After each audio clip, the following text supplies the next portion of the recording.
And welcome back, everybody, once again to the PCS Summer Split Playoffs. We have got ourselves a series, as it will appear that J-Team will not be swept under the rug. They are going to try to go for the reverse sweep themselves, getting that last win. So, into Game 4 we go, but before we do, I do want to shout out our lovely sponsor, CTBC Bank, and, of course, our new sponsor, China Airlines. So, Mr. Clement, J-Team had to be flying high themselves after that last one, but I do hear we have a change of pace here, as Beyond Gaming have chosen blue side for Game 4.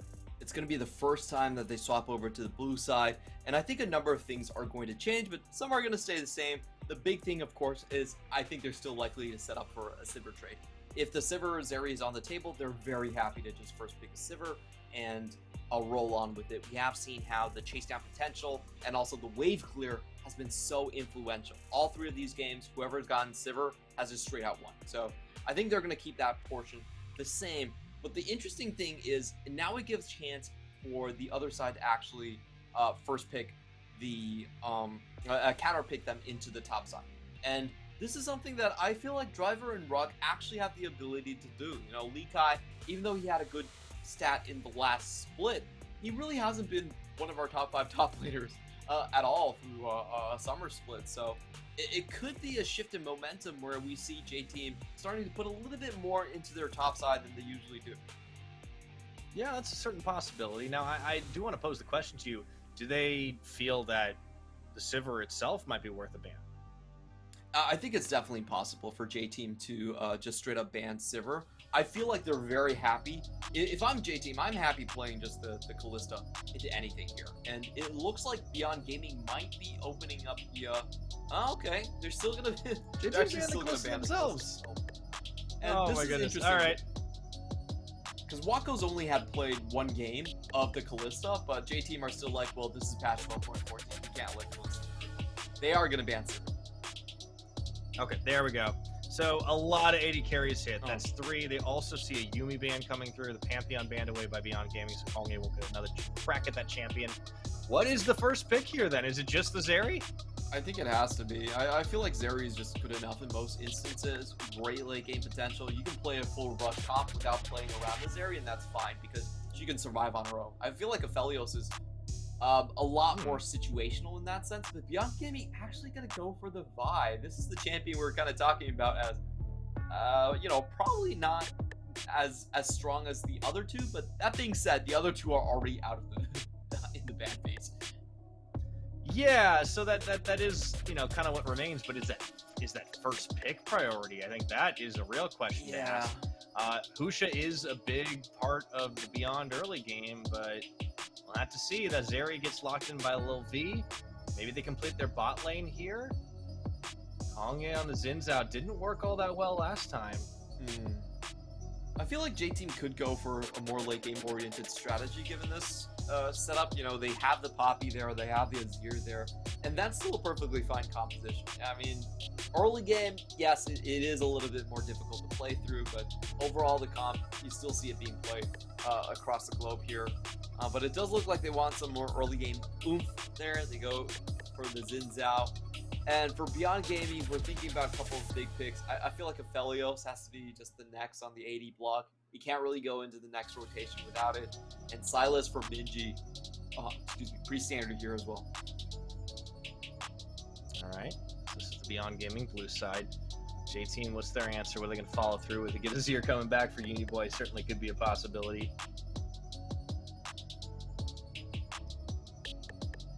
Ooh, he's cycling the assassins though.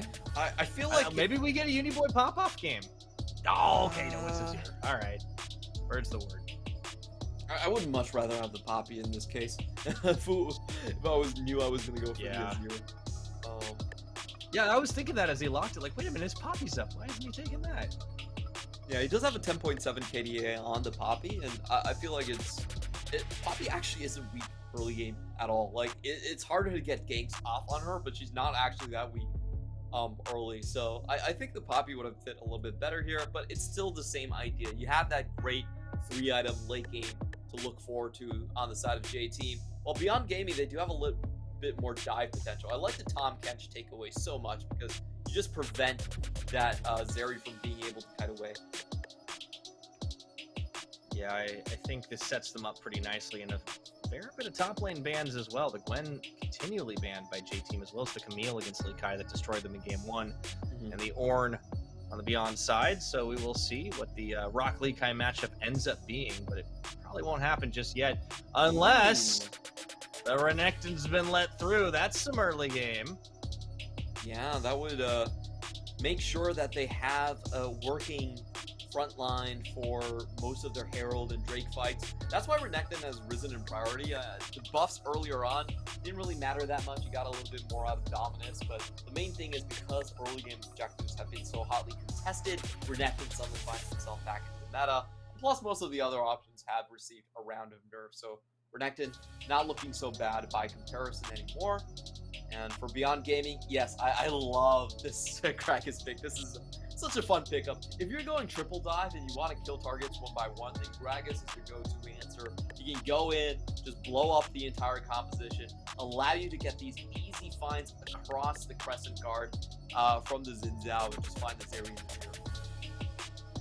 And Nautilus comes to pair it up as well, so you want to talk about the dive, it definitely comes in handy. However, J-Team are potentially looking at some enchanters to try and save their bot lane's life.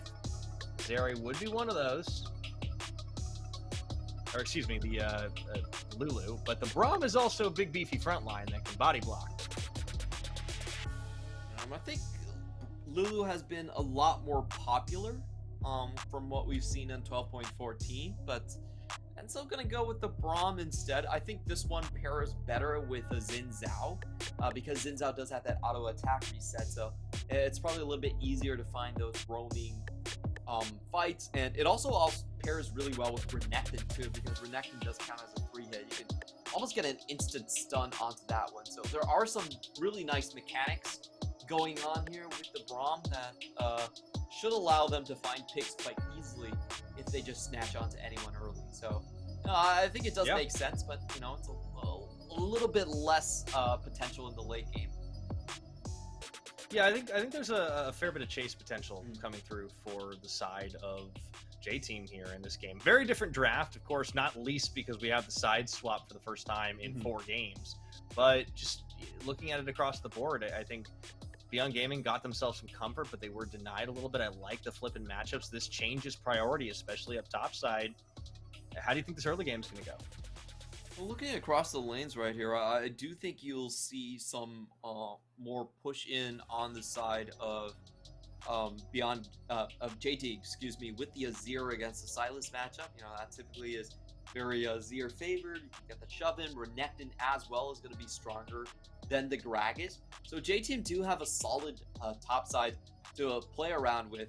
But for Beyond Gaming, the sparks really start to fly when it comes into team fights. They have that ability to just blow open your entire composition.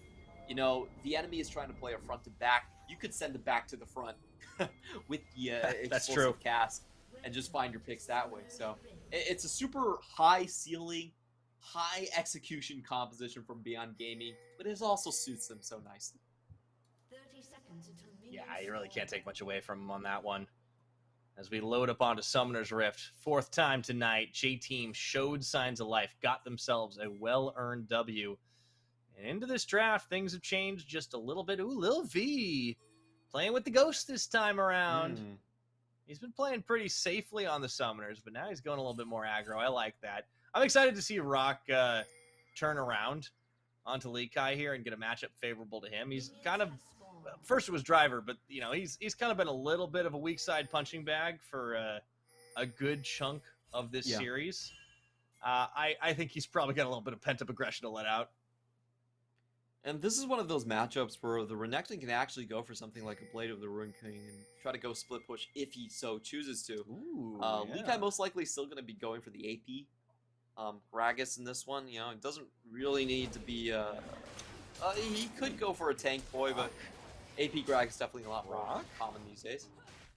It's a bold start. Yeah, it will be going a little more sustainable, though, right? Like, he does start with the Graspy Undying. It's not the first strike Gragas that we were seeing before.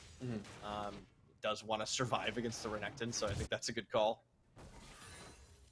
Yeah, definitely a little bit more survival in the lane itself. And looking at the bottom side here, I think this is just going to be a straight push in for Wako and Kino here. And got the shove a lot earlier. I'm not sure if JT Kind of expect this. leashed or not.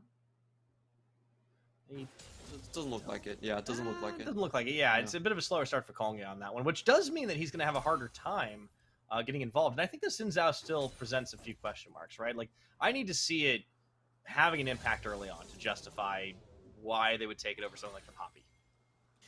I think the biggest question for me is, if Kongya is not going to be able to actually start most of these engages, does it mean that J-Team just never try to engage? It's a weird conundrum because they've been so reliant on Kongya as their main initiator. What happens is that if Kongya can't initiate and then they fall behind, there's almost no outs. So I almost feel like, J-Team, it's definitely risky to see Kongya on something that is purely defensive and utility oriented.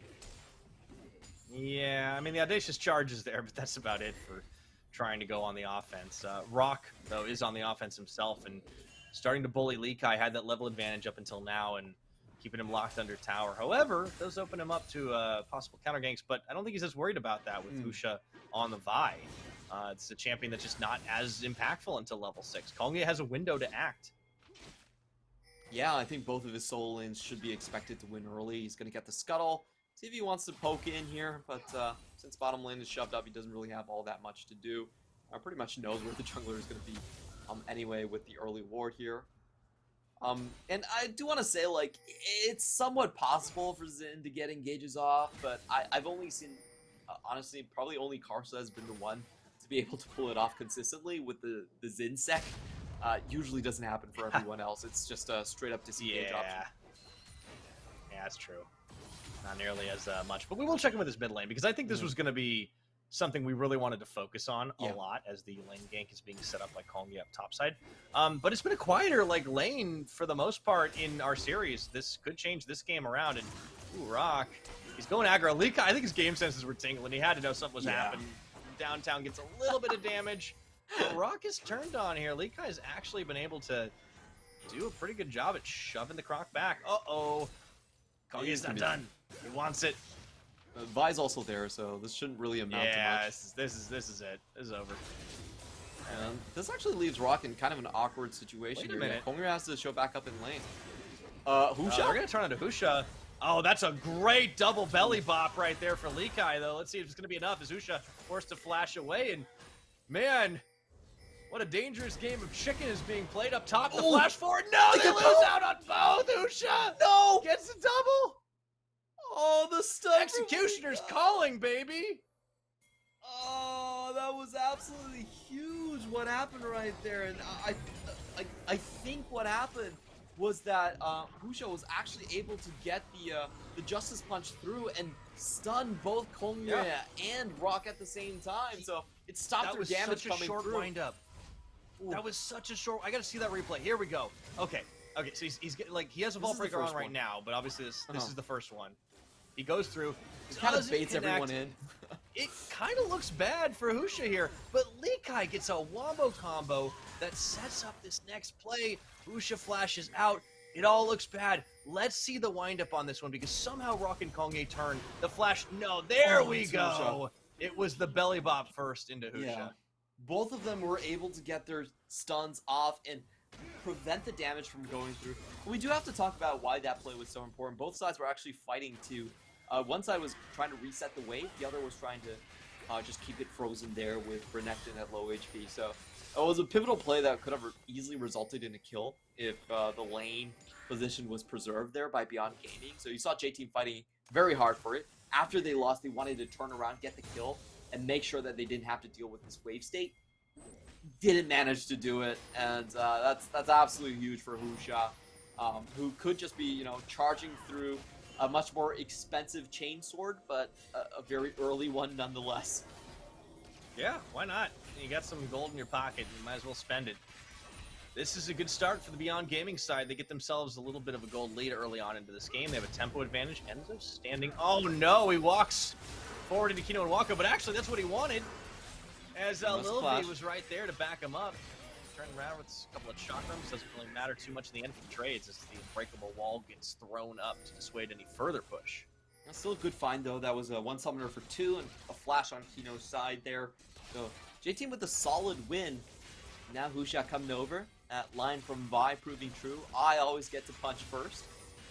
Does seem to be the case here. As J-Team actually going in for more. Throw a few punches themselves here. That's Kino using the dredge line to get away. Enzo a little low. Husha peels off of the Cloud Dragon that they've been eyeing. I think they'll finally be able to get it here.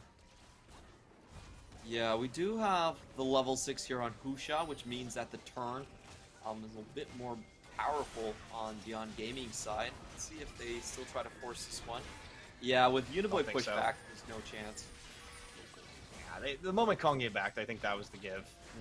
So first dragon will once again go to Beyond. I think they've been 3 for 4 now on first dragons. Correct me if I'm wrong there. I think they got it even in their loss. Don't really remember off the top of my head. There could be some trade back and forth since Herald is also it's been a long series. I thought it was looking like it was going to be fast, but it no. did. J-Team showed some fight, and I think it came at the perfect time. It was almost cinematic, you know. They found the inner strength when they were at their lowest point. This is the anime comeback arc.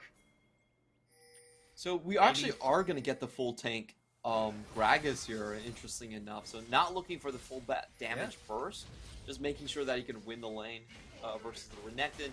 And this is the thing about Renekton, you know, once he can't really punch through or threaten with his burst combo, he does kind of lose into these compositions, into these tanky boys here. Husha trying to get this Herald by himself, and he should be able to secure it as we see the bot lane here, Beyond Gaming, heading for the objective, while J-Team walking away from him. Beyond Gaming doing a great job at objective control yet again. This is something that has been a big strength of theirs throughout the summer split. So they secure the first dragon, they secure the first Herald. Next dragon that will be spawning will be that Hex Tech. Very valuable on this patch and going forward, even if it was already. For J-Team, they're just going to have to content themselves with clearing away a little bit of jungle and potentially getting some plates. There's the ability here as Lil V starts up free firing. So far, Zeri in this series has a 0% win rate. Yeah, and Kino is coming in for the flank. They are going to get behind the targets there, and there's so many people. Ninja here too. Enzo. Oh, wait a minute. Let's see if Kongye can actually get in time. No, he cannot. And they recognize they were in a bad position. Enzo sacrificing himself and splitting away from Lil V. Oh, good find here on Beyond Gaming, and this is really bad news for J-Team because they sort of gimped their composition to find some more early strength with the selection of Xin Zhao and Braum over something that I would consider far more standard, like Poppy and Lulu. You know, those two combinations give you such a better late game. It gives you attack speed to go with the Azir as well. Instead, they went with something that's more early game focused, but, you know, it takes a lot of potential away from their late game, and they're not getting much out of it. Yeah, they're not even getting that ward. The observers. Yeah, I mean, this is I think J-Team are losing a few steps right now. They were playing confidently earlier, but now that they've lost out on a couple of plays, oh boy, you see that gold starting to grow. Beyond are getting confidence back for themselves. Neutralizing Rock's Renekton seems to be the play up here, and Husha with that early Kempunk Chainsword. Let's see what he can get done. Oh, Ninja gonna go in. Minji dashes. Wait a minute, that's Kongye. Uniboy, do they have the damage? Oh boy, they bring more friends as Minji uses himself as bait to take Kongye out and even claims the kill in the end. Lilvi and Enzo arrive. Uniboy looking for that Shurima shuffle. Ooh, doesn't find it onto anyone but Wako, but is it going to be enough? The Moonlight Vigil comes through. Uniboy takes him down. Lilvi zoned to the back of the dragon pit, I should say, but they will have enough to turn the damage. That was something sorely needed for J-Team. Ooh, beautiful 1-for-3 trade overall in that one, and J-Team are able to get the kills, take all of the damage soak onto Little V, and Little V just goes across the wall like that. So well played on his part. I think Beyond Gaming overstayed their welcome there. You know, they could have been content with the one kill and just turned their heads around onto the support. Didn't want to do that, and they end up paying for more. J-Team now back in the lead with that hyper scaling comp. Yeah, and they got the Azir 2 kills as well. That's what you needed. After everything goes so horribly wrong up topside earlier, this time everything goes so wonderfully right. Minji goes in. It looks like a brilliant bait at first. Konge looks like he's a dead man, but he's got a Crescent Guard. Takes a long time before they can kill him.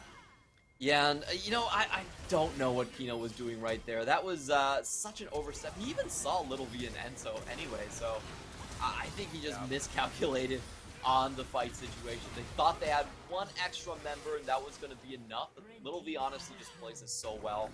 Takes all the damage, gets out just fine, and able to turn around 3 kills. Alright, Herald was secured. It's popped in this mid lane. We'll get that charge off. This is just plates. It's about all you can get out of it at this point. I think Beyond just know that they won't be able to do much more. Dragon going to be set up, and ooh, both teams really want this one. Yeah, I do want to see how close that Rock is to level 11 here, if he has a chance of getting it on this wave. That would be absolutely massive for the Renekton. Makes a beeline for it as well. Not doesn't look like quite. it. I would have loved it. Sand Soldier's doing damage to Zone Husho away. They will start off on the Hex deck. Lil V would be the first to win on Zeri today. Here's Lee Kai. It's one bop, one knock. They've already got it down to half its HP. Wako's a little bit slow to this one, and they will channel the Vault Breaker. This can come down to a flip. 50-50. He goes in, and he takes it away, but will the fight go the way of J-Team? They start by taking down Kino. Even though they lose out on that Dragon, the chase is on right now. Minji with the pushback stolen away from the Emperor himself. 1 kill traded for the Dragon steal. I think Beyond takes that. I will say that was a bit of an unnecessary death on the side of Beyond Gaming. Kino just went in and realized, wait a minute, nobody's falling. So that's been 2 back-to-back plays where I feel like Kino has been really off kilter. I honestly can't decipher what the last 2 plays from Kino were meant to do right there. But you know, at the end of the day, like you said, a little bit of happy gaming. Yeah, for sure. Husha still makes everything all right at the end. So the Dragon take is huge though. Yeah, like they left it up to a 50-50, but Konge gets outsmited. And that is something you have to be concerned about. Yes, you get the kill on the Zeri. That's pretty valuable for Lil V, getting actual kill gold. Yeah. Especially because you want to end up outscaling the Aphelios. So it's a good overall. It's kind of hard to tell exactly where the game state's gonna lie, right? Because that Dragon makes a fair difference, but J-Team, they have the tempo. Yeah, I would say for Beyond Gaming right now that they do have, I think, a stronger catch potential across the board. You do have that out-of-combat move speed coming in from Cloud Drake, and that one's 100% compared to 12.13, so they should be able to group up a little bit easier, but J-Team still have a lot of power when it comes to team fights. It really does come down to Lee Kai. I feel like if J-Team can hold their formation, they should be fine in most of these fights. It's about how Enzo can block out the explosive cask, and can Lee Kai find those angles? Will be the case here as they go in for the fight, slice the dice, Kolben Mig, and Lee Kai gets bursted, but not down to 0. Here comes Minji around the side. The second wind after that Crescent Strike does split everybody, and this is going to be enough for Beyond Gaming to win this one. Blinking health bars on all sides. I don't think it's going the way. They do manage to secure the Herald, but the shutdown onto Uniboy means big gold in the pockets of Beyond Gaming, and they just closed the trap on a Konge and Lilvi. Enzo as well, left out in the cold, stunned, and pulled in for 4 kills and a triple for Wako. Oh, that was such a smart play from Beyond Gaming. They actually used the Herald as bait. J-Team walk in, having their eyes on the prize, and Beyond Gaming, that's when they pounce. They get so many kills back on blinking HP bars. That Herald didn't end up being worth it at all. They didn't even get the Herald. Oh, they did get the Herald, but they died for it. Yeah. Oh, my goodness. Oh, wow. Beyond Gaming.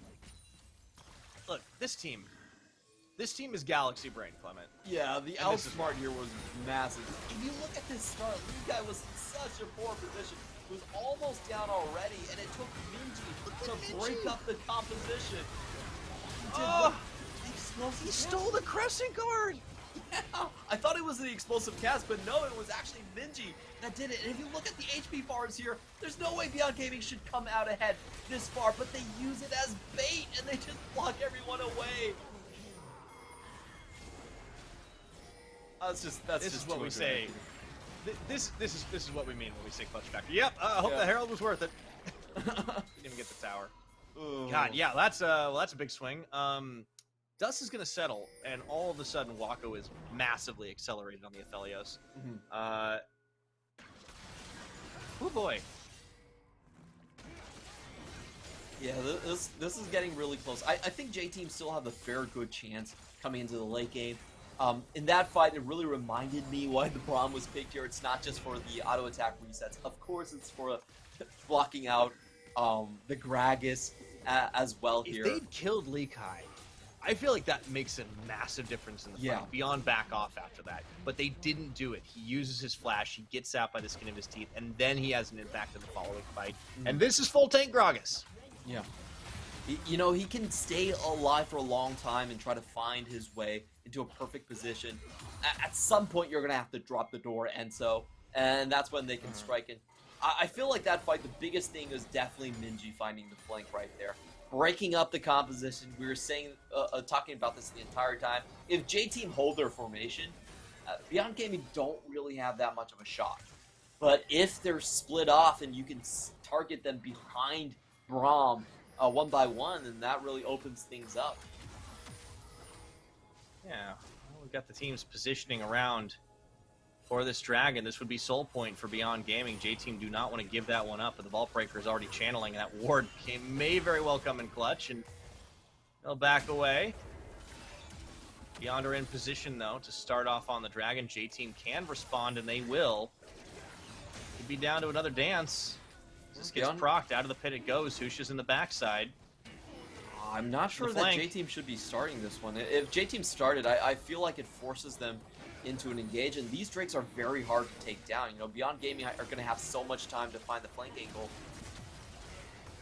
They're going to let this one go slow at the moment, but look at Husha. Husha coming in on goes Lil V. in, finds the AD carry. Lil V almost nowhere to go, but he does manage to escape the Moonlight Vigil, dishing so much damage, and the shuffle back from Minji means it's cleanup time, baby. Let's get the mop out as Wako is moving forward on the flashes, finds himself a triple, looking for the quadra, should be able to get that one off screen, and there it goes.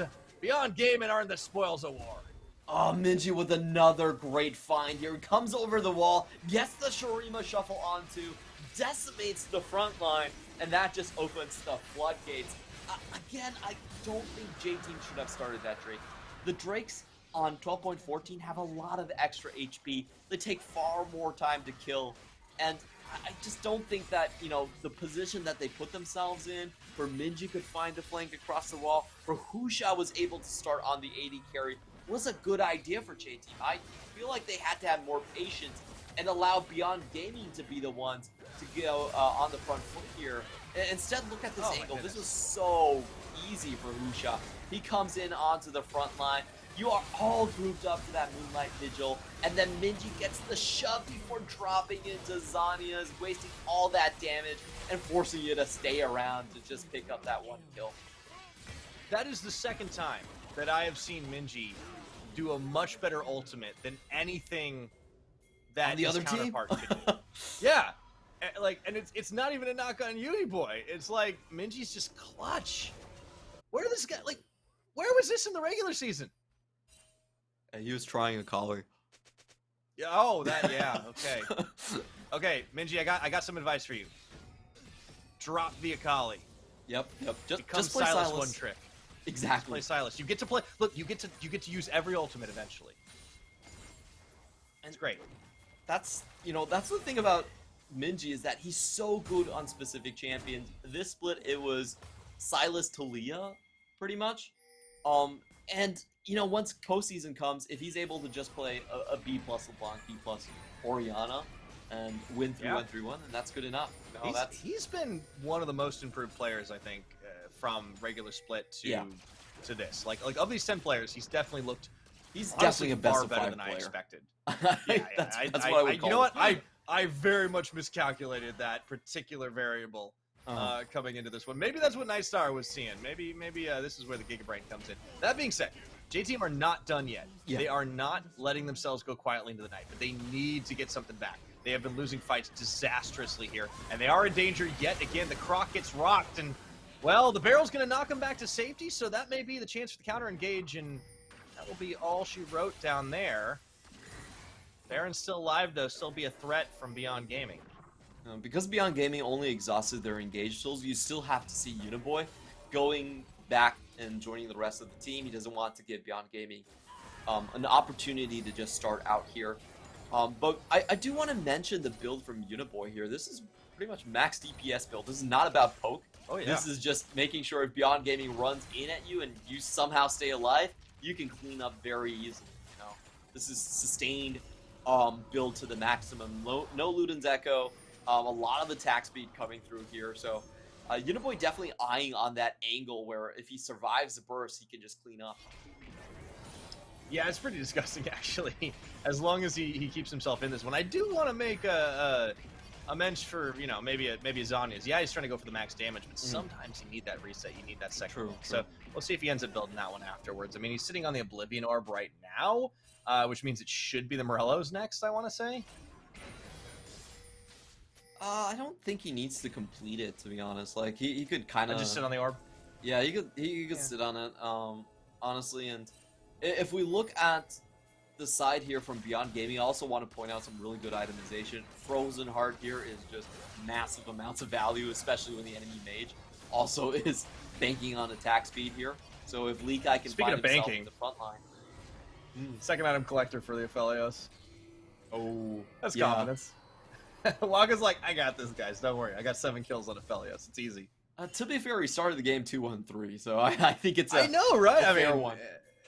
Yeah, why not? I mean, Waco's been having a great series, like especially up against the side of Little V, who coming into today, I very much favored the latter in just a straight up 1v1 mechanics fest. But Waco has certainly started to look a lot closer to his spring form, where I think he didn't have as much competition. It really leveled up in the bot lane over the last split, and I think Waco has managed to find a way to catch back up. Yeah, I feel like Waco's always had that profile, is that when he goes off, he's just unstoppable, does tons of damage, but also is typically the one very easy to pick off. That's kind of the Waco way, if you will. So he giveth and he taketh away. The flank is coming in. Beyond Gaming taking something as well. He gets that bop on. They will steal Kongye's ultimate, and right on top of it, Minji just zones them off, but they can't quite get the kills by just battering and bruising them. This is going to be another Dragon up, and J-Team can't give this away. This would be Infernal Soul. Yeah, Beyond Gaming just waiting for that Dominus to pass out now, and Rock is significantly weaker. I think they still might want to find a flank in this one. Yeah. And you see Husha immediately over the wall, going in from 2 different angles. J-Team have to... I still don't think that J-Team should lock themselves into this fight. They should let Beyond Gaming start it, rather than use it as bait and let Beyond Gaming find the flank. But Rock's doing a good job at least keeping eyes on the Husha here. That's what they have to do. However, Beyond might force the issue. Minji steals away the Emperor's Divide yet again. Rock in a split just a bit. There comes the Moonlight Vigil. Husha's in the picture. This could come right up to it, and Kino starts the fight. They open them up and knock them into the back of the pit. Competing Emperor's Divides. Lilvi, though, chased down by Husha. The turn-in. He stays alive. Wako goes legendary by getting the kill. But will they have enough to turn on this one? No, they do not. They get that triple another time, and they're not done yet. Wako chasing down Lilvi. Why are you turning back around, and that was going to be enough to get the kill. 26 minutes, they get the soul, they get the quadra, they rush it up for the Baron Beyond. They're looking to lock this one up in game 4. It looks like maybe Wako is trying to come back a little bit faster. That was kind of a weird one right there from Little V, excuse me. But great game sense again from Beyond Gaming. The way they just wrapped around J-Team, they forced them into the pit, dealt damage, and then followed up through the Drake ramp. It's just beautiful to watch. Even the AD carry just straight going for the juggler. So we'll watch this again, and I still don't think J-Team should try to force themselves into this position. Wako definitely made them pay tons of HP bar, and then Beyond Gaming come in from the top side. They section off the Renekton, go directly for the backline. You get that two-man Shurima shuffle right there. Pusha follows Little V, and finally Wako comes over the wall to collect another quadra kill. That's the second quad in this game already. Yeah, this is where Lil V kind of gives it to him, where he steps back. I think he misclicked. I think he misclicks. That's rough. Either way, it was still gonna be rough, but now it's even rougher. Beyond Gaming are looking to close this one out. This would be a 3-game win in 4. Man, they really came to play today, and I think J Team got confidence back, but they made some critical mistakes in this game. It's not over yet, but it's a big lead. You got Baron, you got Infernal Soul, you got a massive gold advantage. Beyond Gaming can do this however which way they want. It is their game to lose. And J-Team, they still need to be very careful. If they walk into the jungle, that's just straight up engage. They already have the Infernal Soul for Beyond Gaming on this one. I mean, J-Team, they still have... Yeah, it's so early as well. They have the champions that can go into the late game, but holding on is going to be the key for them. I don't think they can really contest on this tower anymore. Should just be waiting to let it go here, and it's a holding game for them. The big thing I feel like J-Team made a mistake about is just not understanding how 12.14 to Drake is played. You can't really rush objectives anymore, and if you're committed to an objective, it means that the enemy can find those flanking angles around you. So I think they underestimated how hard it would be to take a lot of these objectives, and I think both fights you saw them position themselves into pretty bad situations where they just couldn't run away. Yeah, I was kind of expecting J-Team to have a better read on the new patch than this, but their loss is Beyond's gain at the moment. Yep. We'll see if they can hold on turtle mode, as it were. But this is going to be so difficult to do. With a straight 5v5, and even with the rotation, Minji up top. Minji's just had such an impactful series. In this game, he has looked so good with stolen ultimates. Absolutely, Aaron. You know, Wako on the other side, I think he had 11 kills with the Collector, and here they go again. There we go. They're going to open up once again, trying to keep them all locked up forever. Kongye gets knocked into the rest of the team, and they take him out of this one. Way too many tank stats in the front line. The Beefy Boys have come to play, and J-Team just do not have a prayer without Kongye. Uniboy gets a Void Staff, a last-ditch effort, but they're not even going to let him use it right now as they just delete him. Husha grabs him with the cease and desist, and that will be J-Team ceasing to exist on this rift as Beyond Gaming open up the Nexus for the 4th and final time. Beyond Gaming will claim victory to move on against Deep Cross Gaming in the upper bracket. And I think that's the first time since casting the PCS that we actually see a lower seed triumph in the first round of playoff. This is not something that happens commonly at all. You know, Beyond Gaming this split, much weaker split here. The loss of Dago, the starting off with just trying to compensate for the loss of Mawan here on the composition as well. It's been a rough road for Beyond Gaming, but they kept their clutch factor here. You know, they also switch out their top lane. This is a very different Beyond Gaming from what we saw in 2021. This is 3 different carries at this point, but they still have the same spirit. They still have that penchant for finding blood, for going for the juggler, and it shows in this postseason as they upset J-Team. Oh yeah. This was one heck of a series from start to finish. J-Team slow to react, got it together at game number 3, but could not triumph. And well, Clement, I think there's one man we have to give a whole lot of credit to, and it's not a member of the Beyond Gaming coaching staff, although they should get it as well. It's Nice Star, because he was not just right about the score and the series, but yeah, he even got the 3-1. Wow. How do you do it, Frank? Right? I think so. Out of all the casters, I think he's... Oh, where do I start with this one? So, is Frank like going to Worlds now? You know what? We should send Nightstar to Worlds. I don't know if Frank is going to We Worlds, but actually Nightstar should go. We do need a Frank at Worlds at the very least. Yeah. Well, Yeah, either way, he's already in this America. Series, though, just send him there. Just send him there there. you go. Perfect. Yeah. But for this series, like I think it was J-Team putting themselves in the hole by not understanding the objective fights around the patch and beyond gaming. It didn't just buoy them; they took off, and they knew exactly how to fight because they've been training for this all split long. They've always been great around these objectives. Yeah, and I think there's a couple things that J-Team, I think to me, they just kind of, I didn't expect them to perform this way.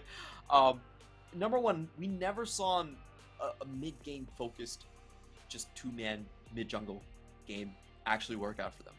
Like, that was J-Team's biggest selling point, that they had the strongest mid and jungle in the entire PCS, and they didn't make use of it whatsoever. You know, Minji's not even in the top 5 in terms of coming to the laning phase, but he wasn't punished at all. Like, he was able to do whatever he wanted, and I think Kongye's Husha Pantheon was the real hero. Yeah, Husha was just so much more active on the map and all over the map too. He made it happen up top. He made it happen down bottom. He was able to counter in mid lane a few times. I thought there was some great roams from Kino in a number of those instances to back him up. Kongye was a lot slower to the party. He likes to power farm and be more of a carrying player, but you know that works if you're on something like a Viego or maybe an Udyr, but it wasn't quite as effective. His Pantheon was by far his best game. He got involved in the team fights. They had a great setup for a lot of chase down 5v5s, and that was the difference maker. But in this game 4, it was a little more of the same. We saw him a little slow. I got to question the Xin Zhao pick. He's getting outplayed by Minji every single time on that ultimate. Poppy was up. Why did you not take the Poppy? They wanted to go for something that can contest a little bit more early game. I kind of understand that, but I just don't think the Xin Zhao pick was actually worth it. And it gave this Minji moment to us. Watch this. I thought it was the explosive cast. No, it was Minji getting a 2-man Everfrost, getting the Q damage down, and then just breaking apart the composition. That was so was illegal. Look at this. That was illegal right there, what Minji just did. Yeah. Oh. And now, and the best part about this is like, oh no, we're dead. You got the Herald, you win. Psych! Nope. Look at how many abilities they find straight afterwards. They find the body slam and the hook right afterwards to get 2 more kills. And I think follow suit as well. The less talked about aspect of like having great objective fights is winning the fights regardless of if you get the objective or not. So Husha just had the angles, the flank every time. He locks them up in place forever. Uniboy thinks he gets the divide off, but it doesn't matter. They knock him for ages, and Minji's like, I got this. Zoop! Into the rest of the team. What a brilliant play to just feed Wako these kills, and then he's off to the races. You'd think this man was playing Jinx. Look at how he's chasing people down. He's getting excited. Oh boy. I want to know how much gold he got off that collector, because I counted at least, I think, at least 8 kills just from the quadras for the collector. So he got more than his fair share of the pirate gun right there. Very well done on the side of Wako here and Beyond Gaming in general. I feel like they came in with a sturdy game plan, and it did not deviate all that much from their regular season game plan, which is, hey, we're gonna be a 1-3-1 team. We're gonna pick Sivir when it's available. And that's just what they ran. But if you contrast that with J-Team didn't look anything like their regular season self. They didn't play mid-jungle. They did not manage to snowball bot lane whatsoever. You know, from this series, you would not have been able to tell that Little V actually had the second best laning stats of any AD carry. This dude got a pentakill last week. 2 weeks ago. I know. And it just didn't happen. I love that Walker's just like, all right, hold my beer. Let's go. Get some quadras back to back. Zeri, again, I want to point out, 0% win rate in this series. Oh, boy. I don't think it's a trap, but I do think that if you can't get online fast enough to have an impact, I mean, it's a very different bot lane. Also, that Renekton was absolutely baited. It didn't matter whether it was Rock or Driver. That was quite a lot of outplay on the top side for Lee Kai. But Minji earns our MVP, and that is 100% well-earned. Because I think every hijacked ultimate had much more impact than whoever was owning it. It was able to get very critical engages both times, and that's just the scary thing about Beyond Gaming. You look at their laning phase, I think it's alright, you know, it's mostly just held up together by Husha, and then Minji comes in the postseason. This is the scary thing about him. If you don't know his champion pools, if you can't pinpoint which ones he's super good at, a lot of times it's just kind of easy to have one or two slip your mind. Right now, I'm just gonna, for the DCGs out there, they're gonna have to face Beyond Gaming. Right now, it's Silas and it's Talia. You keep those two off the board, I think you're gonna be fine. I think. But maybe this is the time for Deep Cross to just go back to the old ways and just not lane in mid anymore. Like, it's okay, Nesty, just go somewhere else, play Calio in Rome. But yeah, like I think that series is going to be fantastic. Now we are going to have an interview with Husham here and after this, so we're going to go on a quick break. But don't you go anywhere as we hear about Beyond and how they won that series right after this.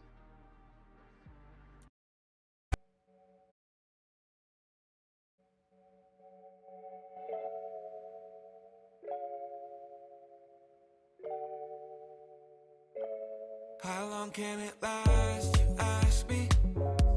As long as you want, if you give it a try. But you still got a past, you ain't past yet. You gotta let go and leave it behind.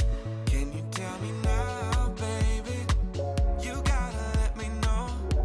If you're all in, can you say it aloud, baby? You gotta let me know. So just say the words. I know that I can't get enough. I feel the vibe every time we touch. Oh yeah, you can decide and who you trust. Give me a sign if it's right, then we can climb on waterfalls. We can climb on waterfalls. There ain't nothing stopping us.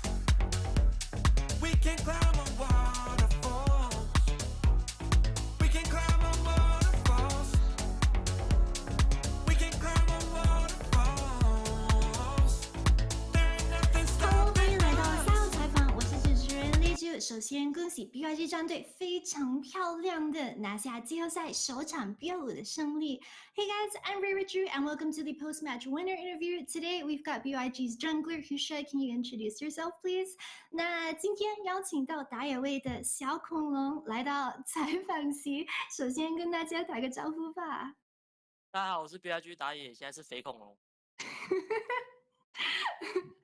So BYG did great during the tail end of playoffs, and did you guys expect to carry that momentum into 3-1ing J Team today? BYG 在例行赛的最后几周表现得非常好。那你们在今天赛前有没有想到，今天对上台北 J 战队的对决结果会是3-1吗？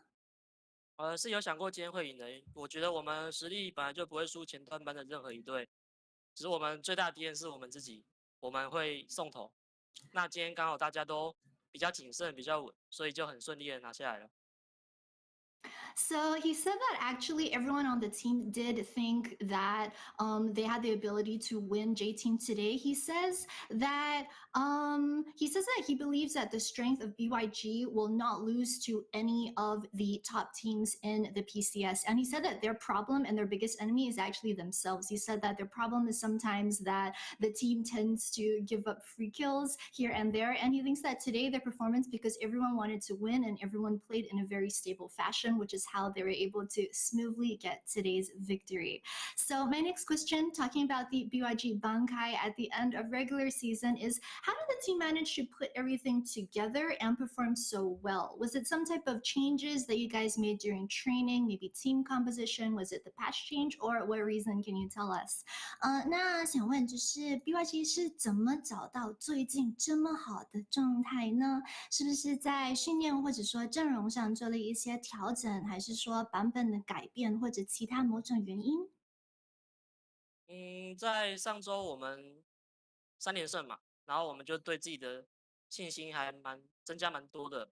然后我们最近团练，其实我们团练其实蛮送的，然后都一直被教练骂。然后今天比赛就是比较谨慎，就是有改掉送头的坏习惯。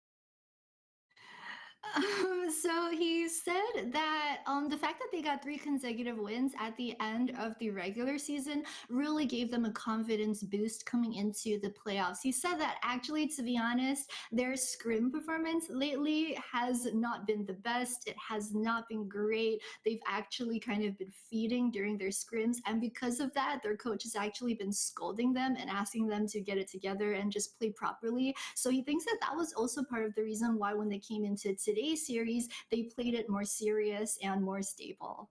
So I want to ask next about the consecutive Ukong as well as Vi picks that we saw today, because you picked Ukong twice and then you picked Vi twice. So is this something that you or the team have been practicing for playoffs? And what are your thoughts on Ukong and Vi right now, and why your team prioritized it in the pick band today?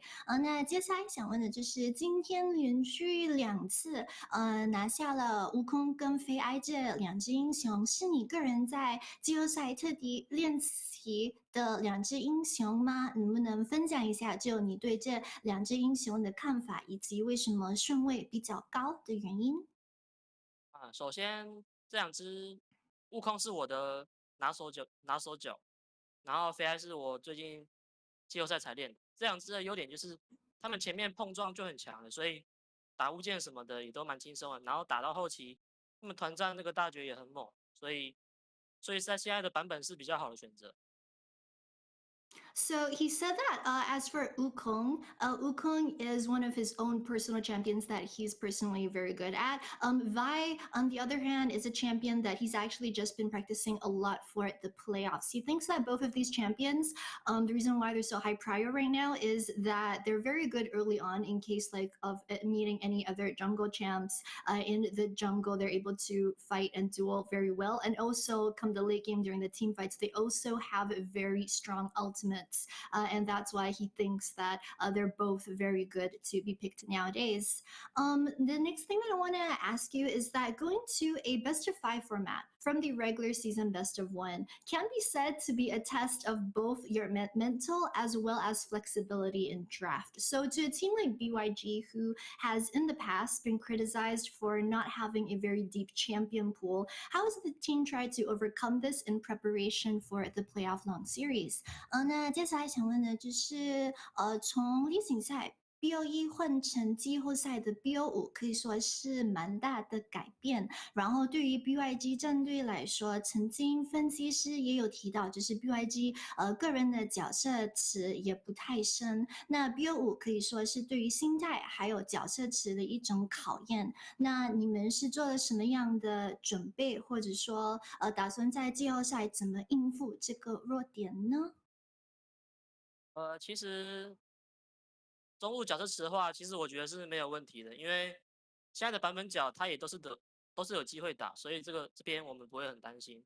然后 BO1到 BO5的话，我个人是比较喜欢打 BO5，因为 BO1很容易失误一波，然后就突然被以下克上，所以 BO5就是比较有多容受率，所以我蛮喜欢打 BO5的。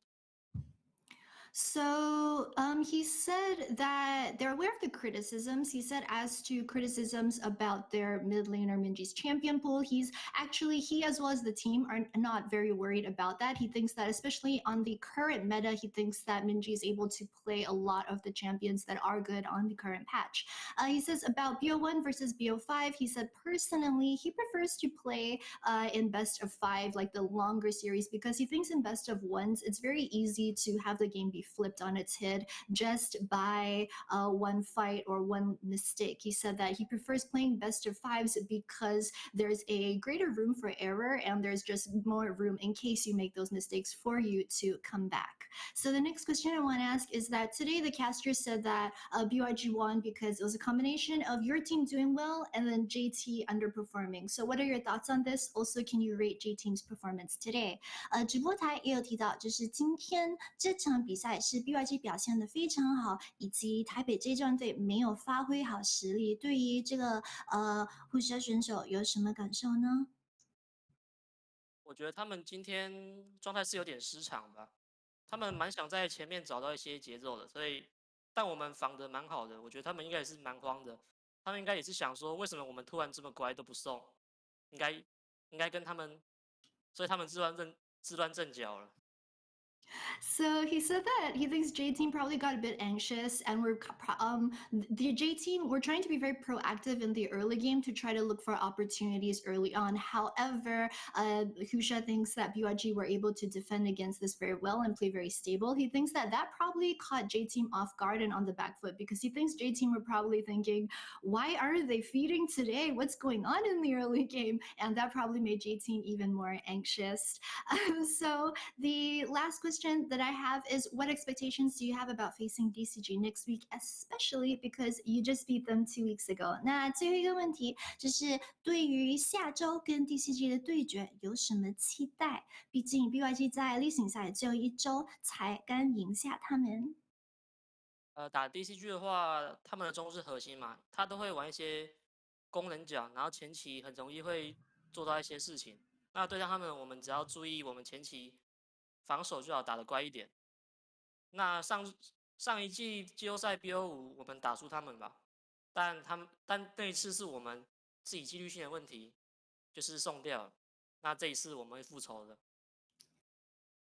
So he said that because the way DCG plays, the heart of the DCG team is Nesty over in the mid lane because Nesty's playstyle is he likes to go for the roams on his champions and make stuff happen in the early and mid game. So the way that they're planning to play versus this is to just play stable early on, not feed, and just watch out for the Nesty roams. He says that in the spring playoffs, they lost to DCG, and this time around, they're going to get the revenge win.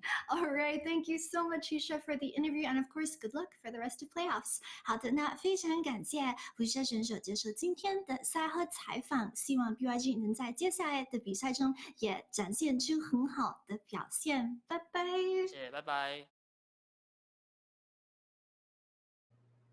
Thank you very much, Rarichu, for the interview. And yeah, I think Husha kind of verbalizing a lot of what we were feeling as well. J-Team definitely looking a little bit jittery, maybe not being prepared. But I love the confidence and the very clear-cut strategy. Like this is Beyond Gaming just saying, all right, we can beat DCG and get revenge.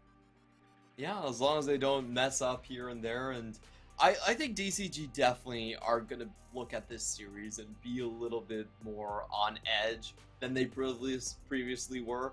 But a couple things I am looking ahead towards the DCG matchup is, of course, number one, I feel like the Leaky versus the top lane matchup is not going to be as one-sided. I feel like Rock and Driver were neither there nor here. Like, the engage was very questionable. And taking a look at the roster here, of course, Beyond Gaming, congratulations to move on to DCG. That's going to be a very hard-fought one. And as a reminder, they did win their previous match versus DCG. On the other hand, J-Team have to drop off to MFT, though we're not really going to be, I think that's still, solidly should be a J-Team win. But the big problem is then they have to face off with the loser of M6, which is between PSG, CFO, and Frank. That one's kind of rough. Yeah. No matter who it ends up being, I think that gets a lot harder, and they won't have the double elimination cushion any further. Yep. So, J-Team could have a rough ride into the finals, and I may just have to yeet my bracket out the window if that happens. But for the rest of the teams, I really am looking forward to that DCG Beyond Gaming matchup. And tomorrow, CTBC Flying Oyster taking on Frank Esports, and that is sure to be a banger as well. We have already had some unexpected results, and we'll have to see if the surprises, the shock and awe continue. So far, out of all of us English broadcasters, only Nightstar's been correct, so we'll have to see as he predicted Frank Esports to go the distance. I don't know, Clement. We've got some stranger things happening for sure. I just read the entire prediction. There was 20 casters that gave their predictions. Right. Only 2 of them had Beyond Gaming going forward, and that was Chris. He's a genius. Good job on you. And Nightstar, our very own Nightstar. So that was a 1 out of 10 estimation. Oof. Next one, I think it's going to be even harder. If next one, Nightstar still gets it right, he is truly a god, because Frank Esports, this split, has dropped 0-3 to CFO. They have not been able to get past him because Rest has kept YSKM in check the entire time. If it still happens, I will be a believer. I will get down on my knees, pray to the Lord in the sky Frank Nightstar, and I will believe in Frank. Okay, but not until then. If that doesn't get you excited for tomorrow's matchup, I don't think anything will. But for now, it is going to be us signing off. Thank you so much for watching. We'll see you tomorrow, same time, same place, for CFO versus Frank Esports. Now this is the PCS signing off.